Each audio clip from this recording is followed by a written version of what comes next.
Olá, me chamo Wagner Vasconcelos, sou artista e designer da cidade de Triunfo e hoje estou com a abordagem de uma palestra. E o tema da palestra é Ponto de Equilíbrio, o artesanato e seu papel de equilíbrio entre preservação, inovação e sustentabilidade. A nossa abordagem principal desse tema vai ser relacionada à preservação cultural, sustentável e memorial, uma análise de produto, uma identidade territorial e pessoal. A gente vai analisar comportamento e esse mercado novo normal. Então, a primeiro momento, a gente vai analisar qual é o papel do artesanato, né? Então, qual a importância que ele tem para a nossa cidade, para o nosso município. E o que é esse artesanato, né? É a arte e a cultura de um povo refletida em diversos produtos, uma arte passada de geração em geração. Então, a gente observa que esse artesanato ele é de grande importância para a nossa comunidade, como para o nosso estado, para o nosso município, enfim. E a gente percebe essa importância a partir do momento que a gente coloca essa memória relacionada ao nosso produto, né? Então, com a venda das nossas peças para os turistas, os artesãos movimentam a economia local, geram empregos e renda, não só para a família dos artistas, como também para toda a sua comunidade. Então, além dessa importância de memória do artesanato, ela serve também como ponto de referência para a economia local. E isso é o que a gente vai analisar durante toda essa nossa conversa. Então, como a gente analisou esse ponto do artesanato local, né, como forma de memória, aqui a gente vê uma forma de preservação cultural. O que seria isso, né? A gente preservar essa identidade local, transferindo isso para o nosso trabalho, seja como artista, sendo como artesão, sendo como arte, ou até o próprio artesanato. Então, aqui uma das abordagens que eu trago é essa preservação cultural, que preserva a cultura e ajuda a manter as tradições, que é tudo aquilo que a gente já comentou, né? Esses são os elementos fundamentais para que a população se reconheça como sociedade, como uma nação. Sendo assim, preservar a cultura ajuda a manter as tradições para que os habitantes de uma região se reconheçam nas manifestações criadas e mantidas de forma espontânea. Então, se a gente consegue traduzir isso, o nosso convívio, a nossa cultura no artesanato, a gente está conseguindo essa preservação cultural também baseada no que a gente produz. Isso é muito importante. Um dos questionamentos que eu trago nessa palestra é esse pensar, né? Pensar de forma que a gente atinja não só a nossa comunidade, mas também essa forma de economia criativa. Questionando. Cita uma tradição cultural do nosso município. Qual seria? Então, para você que está assistindo essa palestra, então pensa aí um pouquinho, tempo na tela, e pensa um pouquinho aí qual seria essa tradições que você lembra enquanto artista, enquanto memória, né? E qual seria ela? Pensou um pouco? Pois é. E como aplicamos isso no nosso trabalho? Isso é uma forma da gente questionar também o que a gente produz aqui na cidade, né? Essa parte de memória, de cultura, será que ela fica só arquivada nas nossas memórias ou a gente aplica isso no nosso trabalho? Esse é um grande questionamento que a gente precisa analisar a partir do ponto que a gente produz algo, tanto para a cidade como para algo turístico até para fora dela. Próximo slide. Preservação memorial. Preservação memorial também parte desse princípio, né, dessa nossa bagagem cultural. Então, eu enquanto artista, Wagner, falando, eu me vejo muito criado nesse berço de cultura que é Triunfo. Por quê? Porque eu fui formado no meio de teatro, fui formado em meio de dança, no meio de artesanato. Então, quando eu saí da cidade, eu já tinha essa bagagem cultural, essa vivência do que é cultura. Então, isso para mim foi muito importante para ser o artista que eu sou hoje, porque eu carreguei essa bagagem baseada naquela cultura que eu vivi. Então, isso é o princípio dessa preservação memorial. E esse memorial aqui eu coloco como forma de memória pessoal e memória também dessa questão desse território. Então, a importância das raízes culturais para a identidade cultural do indivíduo. Então, ela é muito importante. Por quê? Porque a gente carrega tudo aquilo que a gente é. E a partir do momento que a gente tem essas vivências enquanto artistas ou enquanto cultura, isso para a nossa vida é muito importante, porque ele é um elemento permanente de interesse geral, voltada para a preservação e propagação das informações históricas compostas de dados, documentos, imagens relativas a pessoas, instituições ou lugares. Então, outra forma de se questionar em relação a esse modo de preservar é o que é a bagagem cultural, que foi aquele tudo que eu já falei, né? Tudo que a gente carrega enquanto artista. Será que esse é o lugar de vivência? Será que esse lugar de vivência que eu coloquei aqui como questionamento é uma forma da gente tentar atrelar essa nossa vivência enquanto artista a esse lado de cultura também. No seu trabalho, você está colocando esses lugares de memória? Também é outro tipo de questionamento, né? Está aplicando nas suas técnicas, esse processo foi passado por outras gerações. Algo de memória também pode ser relacionada à herança, né? Por exemplo, eu tenho uma técnica que foi de bordado da minha avó, então eu herdei isso dela, que ela me passou para minha mãe, a minha mãe passou para mim. Então isso também é uma forma de preservar a memória, preservar a cultura e que eu estou aplicando no meu trabalho. Então isso é algo muito importante. Próximo slide. E essa preservação sustentável, o que seria isso, né? Então o tema do curso inteiro da gente é tentar a gente pensar nessas possibilidades sustentáveis também aplicadas à nossa cultura. Então o que é que a gente faz com esses resíduos que sobram do nosso trabalho? Então a gente está pensando nesse lado sustentável, está aplicando isso nas nossas técnicas. Então o que seria essa preservação sustentável? É um padrão de consumo e de aproveitamento das matérias-primas extraídas da natureza de modo a não afetar o futuro da humanidade, aliando desenvolvimento econômico com responsabilidade ambiental. Então a gente pensa, né? Se eu trabalho com bordado, então me resta vários pedaços de linha. Então o que é que eu faço com isso? Eu jogo fora, eu reaproveito, eu penso em outro produto. Então esse é o questionamento principal da sustentabilidade aplicada à nossa economia criativa.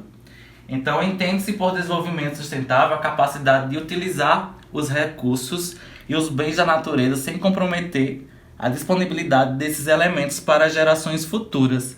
Então, ao mesmo tempo que a gente está produzindo algo, a gente está pensando nessa consciência coletiva, né? Então, o que é que vai me restar do artesanato a partir desse novo mundo, né? Então, se a gente não começa a pensar nesse princípio, como será o nosso futuro a partir de então é mais ou menos isso. Próximo. Então, aqui está uma preservação sustentável baseada nos 5 R's, né? Que é reutilizar, reciclar, repensar e recusar. Então, a partir disso, a gente pensa nesse ciclo de vida do nosso produto enquanto artesanato ou enquanto questionar isso na nossa área. Então, qual material você utiliza? Nesse processo existe um ciclo de vida? Algo sobra nesse processo? Você utiliza essas sobras? Então, é uma forma mais de questionar a gente quanto artista e quanto artesão para se ligar nesses mínimos detalhes, né, que a gente às vezes deixa passar. Então, como a gente falou desses pontos, né, de preservação cultural, preservação memorial e preservação sustentável, a gente consegue, entre aspas, colocar um equilíbrio naquele nosso trabalho, né? Então aqui eu coloquei como uma forma de ilustração, né, esse ponto do equilíbrio enquanto artista, enquanto artesão. Então se a gente consegue propagar a nossa cultura, mais atrelada à nossa memória, mais a preservação, tanto cultural como memorial, como sustentável, a gente consegue gerar uma identidade. Que identidade é essa? É uma identidade local? É uma identidade artística? É visual? Então isso é algo, o ponto de equilíbrio para qualquer trabalho. Que a gente consegue ser um trabalho pessoal, um trabalho que a gente consegue dizer muito sobre a gente, sobre de onde a gente veio. Então isso é algo muito importante a gente fazer essa análise. Como a gente analisou esse ponto de equilíbrio, que seria essa memória voltada, essa propagação da cultura, mas essa responsabilidade da sustentabilidade, a gente identifica um ponto de equilíbrio que seria essa identidade local, artista. Então aqui eu separei como forma de identidade também uma identidade territorial, que parte também desse princípio de memória e de cultura, né? Então o que seria isso? Essa identidade territorial revela o aspecto, as formas e a intensidade de integração econômica e cultural dos lugares e regiões, no passado e no presente, no âmbito de redes e sistemas socioeconômicos espaciais hierarquizados. O que seria isso, né?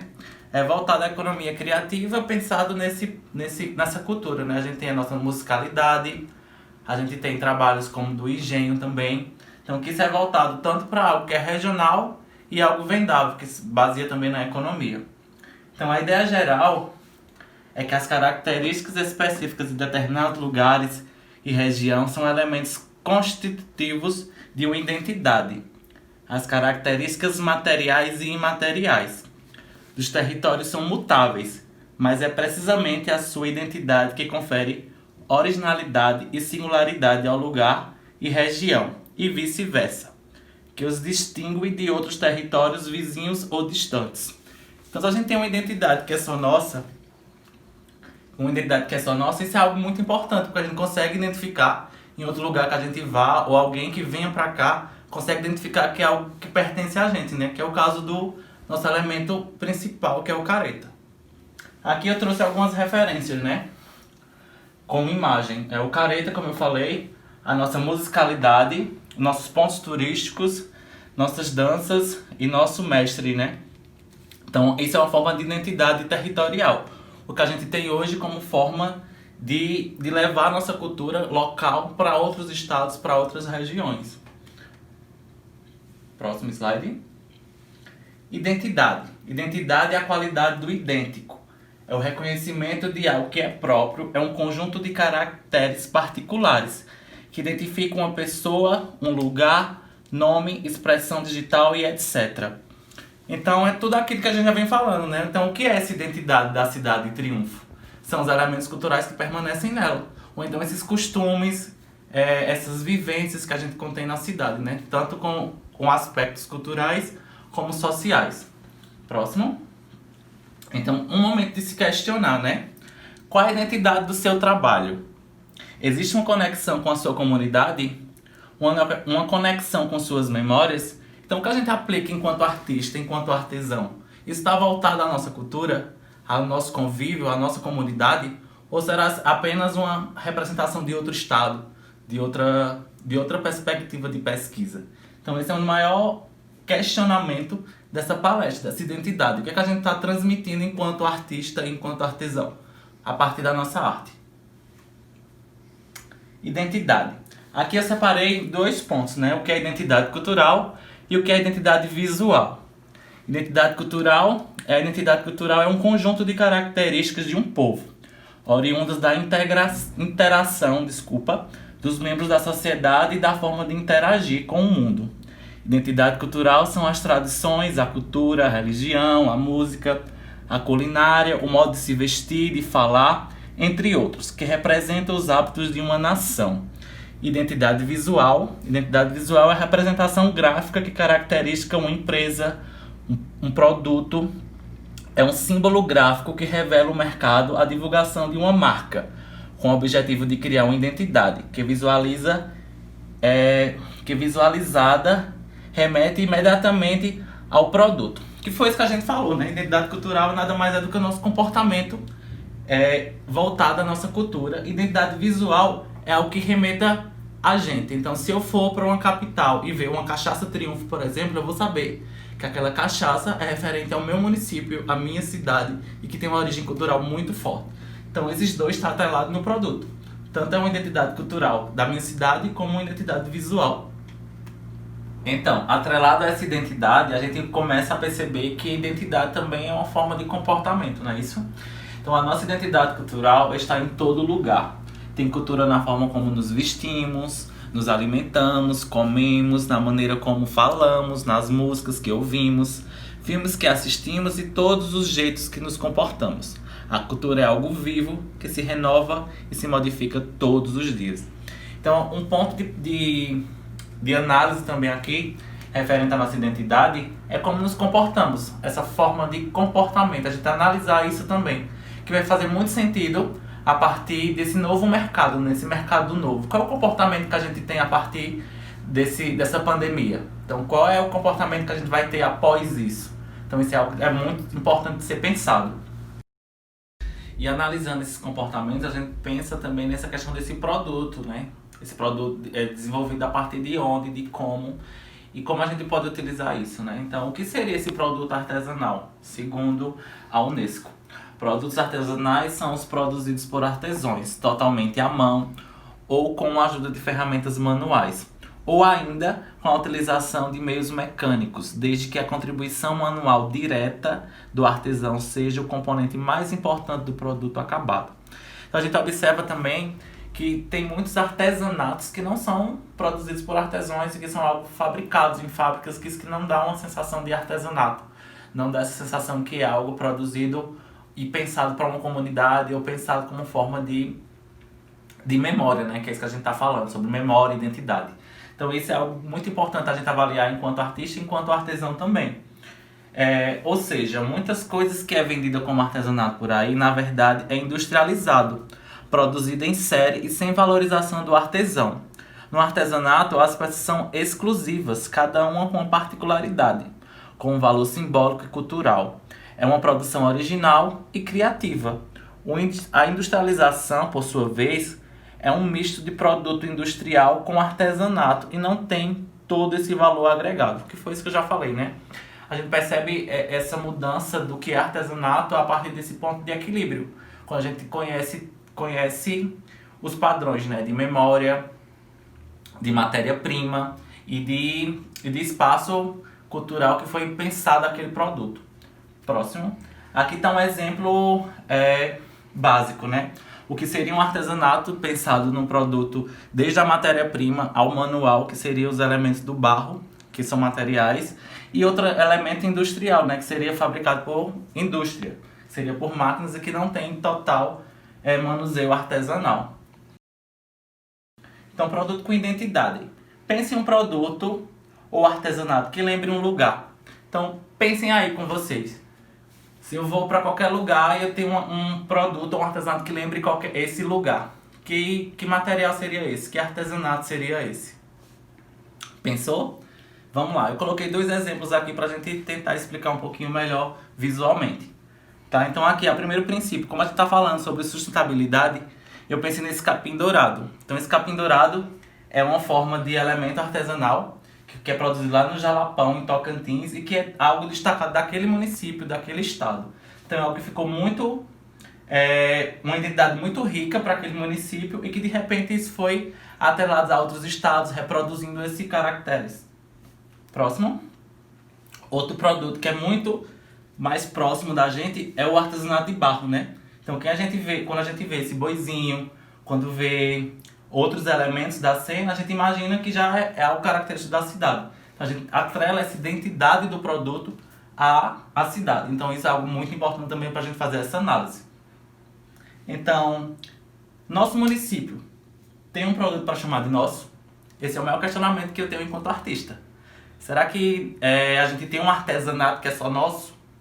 Esse é o maior questionamento. E aqui eu trago uma análise de pessoas próximas a mim e que eu conheço muito o trabalho. Então, rasgando um pouquinho da seda para os meus amigos, eu acho que isso é algo muito importante também de se trabalhar, né? Então, esse produto com identidade, o que seria isso, né? É trazer essa responsabilidade de onde a gente vive para o nosso trabalho. Então, eu trago aqui como elemento também a cachaça Triunfo, que já foi citada. Trago Elis também como uma forma de rever essa parte turística, né? Como é o atendimento do turista na cidade? É algo pontual, que é só histórico, e Elis traz um trabalho maravilhoso de interpretações no meio desse percurso turístico. Então é uma forma também de inovar esse mercado e trazer essa identidade para Triunfo, né? Nós temos Musicalidade com Jéssica Caetano também, que utiliza nas suas letras esse convívio, a comunidade, nomes de personagem também. Então é uma forma de traduzir isso em forma de produto também. E tem meu amigo Rodrigo, que também trabalha com elementos de designer, e ele tem trabalhos maravilhosos também que remetem a essa cultura local e que tem certa identidade de Triunfo, né? Que ele trabalha trazendo 2 trabalhos muito importantes, que é uma sobre a identidade dos casarios. Então as fachadas, ele utiliza aqueles elementos das fachadas e utiliza como estamparia. A mesma coisa ele fez no final do ano passado, trazendo elementos de cerâmica, trazendo os elementos cerâmicos como forma de estamparia e fazendo murais na cidade, que também eu achei muito interessante porque traz esse lugar de memória, de artista, e também refere-se à cidade, não sendo apenas um ponto principal de pesquisa, que no caso é o careta. Então, analisando esse ponto de identidade, né, que eu trouxe para vocês como elementos de outros artistas que não levam exatamente o careta como ponto de referência de pesquisa, mas outras memórias, outras vivências, trazendo personagens da cidade, trazendo elementos de sítio também à tona, como é o caso de Jéssica, que traz muito isso na sua musicalidade. Tanto ela como o Ambrosino Martins também, outras bandas da cidade, que traz essa identidade muito bonita e que são memórias que eles tiveram, memórias de familiares, que eles trazem isso como forma de elemento de identidade, que isso é algo muito importante. Então, a partir disso, a gente começa a compreender esse comportamento, né? Esse comportamento que as pessoas têm de recolher e colocar isso como forma de representação no seu trabalho. Então, o ponto de pesquisa agora é esse comportamento. Então, o que seria isso, né? O comportamento do consumidor é o estudo dos processos envolvidos na seleção, compra, uso ou descarte de produtos, serviços e ideias que satisfazem necessidades e desejos.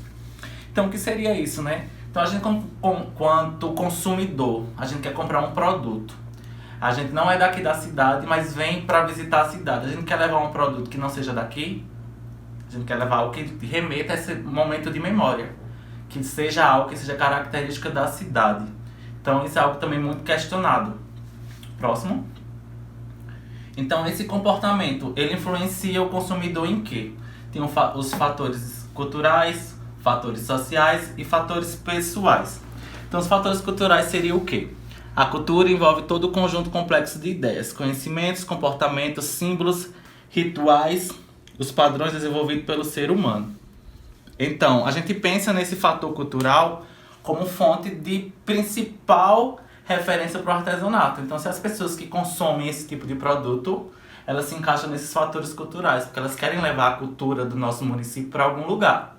Seja para casa, como forma de memória, ou para apresentar a outra pessoa, para que faça que essa pessoa queira conhecer a nossa cidade. Então, isso é um ponto muito importante a gente analisar como comportamento.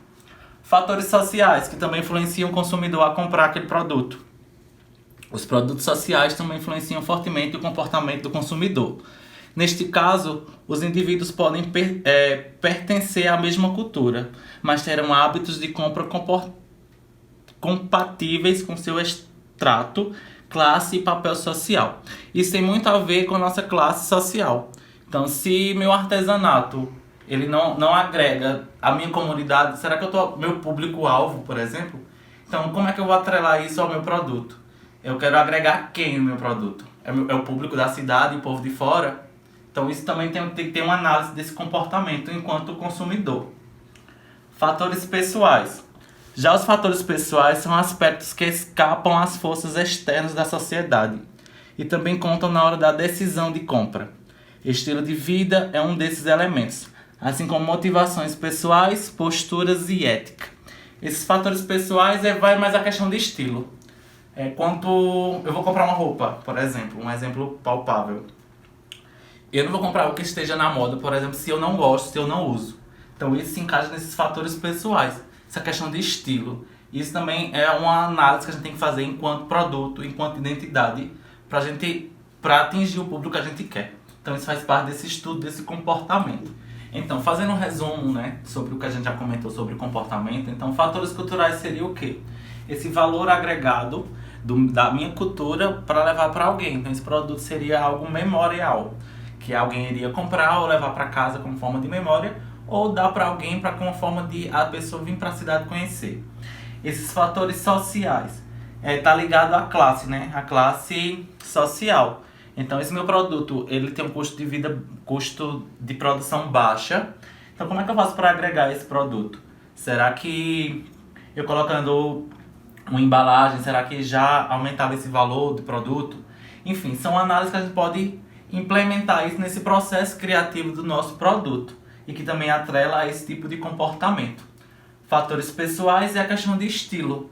Então, a gente precisa pensar nisso também. Qual é o público que a gente quer atingir, primeiramente, né? Se é o público local, é o público turístico, qual é o público que a gente quer atingir? E a gente começa a pensar dessa forma de fatores pessoais. Qual é o estilo daquela pessoa? Será que esse produto cultural faz parte desse comportamento daquele consumo, daquele consumidor, por exemplo? Então é algo que a gente precisa analisar. Próximo. Então, comportamento. Então, se a gente percebe que tudo que a gente conversou aqui até agora parte de um comportamento, seja ele comportamento cultural, seja ele memorial e seja ele de produto. Então a gente percebe que o grande estudo e a sacada disso tudo, desse mercado novo, é o consumo e a forma de como a gente vai consumir, né? Então a partir desse ponto de pensamento a gente começa a analisar. Esse consumo a partir da pandemia vai ser como? Vai ser um consumo consciente? vai ser essa geração saúde que está vindo agora? Será que isso também está atrelado a esse comportamento de agora? Sabe? Essa procura por uma nova experiência também está atrelado a esse nosso comportamento? Porque eu, enquanto artista, eu me questiono sempre ao que é básico, tipo algo básico e algo diferente. E eu sempre opto por algo diferente. Eu quero viver outra nova experiência, eu quero ter um novo produto, eu quero pensar fora da caixinha nesse sentido. E essa quarentena, pelo menos para mim e para muita gente, parte desse princípio. É como é que eu vou me portar a partir dessa quarentena, a partir disso. Então é pensando consciente nas minhas compras, nos meus gastos, pensando também nessa geração saúde, que é nessa geração que pensa mais nesse consumo, da forma de se alimentar também, e pensa muito também nessa questão da globalização, né? Desse consumo muito rápido. Será que é isso que a gente pretende fazer isso a partir de agora? Então esse ponto de comportamento é muito importante a gente fazer essa análise, porque vai dar muito possibilidade da gente criar essa nova identidade para o nosso produto a partir de agora. Então, analisando esse tipo de comportamento relacionado a esse mercado novo, a gente, entre aspas, consegue perceber essa movimentação, né, de comportamento, de como as pessoas vão reagir a partir desse momento. Então, como a gente falou no outro, né, será que as pessoas vão ter esse consumo consciente? Será que a gente vai comprar mais algo autoral do que uma cópia? Será que a forma da gente se alimentar vai mudar? Então, pensando nesses princípios, a gente começa a ver esse mercado novo. Como é isso? Como seria isso, sabe? Então a gente vai fazer essa análise de comportamento a partir disso. Esse consumo consciente, como eu coloquei também lá no outro. Essa geração saudável, né? Quem trabalha com alimentação também, enfim. Mas a gente pode pensar nessa geração saudável no sentido de sementes, por exemplo, de algo artesanal que também requer esse ciclo de vida, né? Que a gente fala muito na sustentabilidade. Também como forma de elemento de pesquisa ou aplicar isso nos nossos trabalhos. Uma procura por uma nova experiência também, e essa prospecção de clientes, de como a gente imagina o nosso cliente do futuro. Então isso é algo que é muito importante a gente analisar a partir dessas percepções de identidade, de cultura, de comportamento, e tentar mentalizar esse mercado novo, que a gente consegue atrelar isso no nosso produto. Próximo. Então, como primeiro passo dessa nova jornada, né, que a gente imagina ser, então eu trouxe aqui como uma forma da gente rever esses 5R, né? Tanto da sustentabilidade como dos nossos processos criativos. Então esse repensar a forma que a gente produz, repensar essas estéticas novas atreladas às nossas memórias, à nossa cultura. Esse recusar seria mais algo relacionado aos resíduos, né? O que é que eu utilizo nos meus materiais de produção? Será que o material que eu utilizo, ele tem um ciclo de vida maior? Será que eu posso substituir isso? Então, esse reduzir também seria, nesse princípio, reutilizar nesse sentido de o que é que eu faço com minhas sobras, com os meus resíduos? Eu reaproveito ele como uma forma de outro elemento, de outro produto? Como é que eu faço isso atrelado a esse meu desenvolvimento enquanto processo criativo? E esse reciclar seria isso, reciclar nossas memórias nesse sentido atrelado aos nossos produtos. E isso é a grande chave, eu acredito que é a grande chave desse primeiro passo, que a gente pode atrelar tudo isso ao nosso convívio, à nossa cultura, atrelando ao nosso produto. Que aí vai trazer uma identidade muito linda e eu acho que muito vendável também pra gente. E é isto. Muito obrigado a todos que participaram dessa palestra. E um questionamento para finalizar é que vocês produzam algo que tenha uma identidade muito pessoal de vocês, que eu acho que esse é o grande diferencial e vai fazer total diferença a esse novo mercado. E é isto, muito obrigado.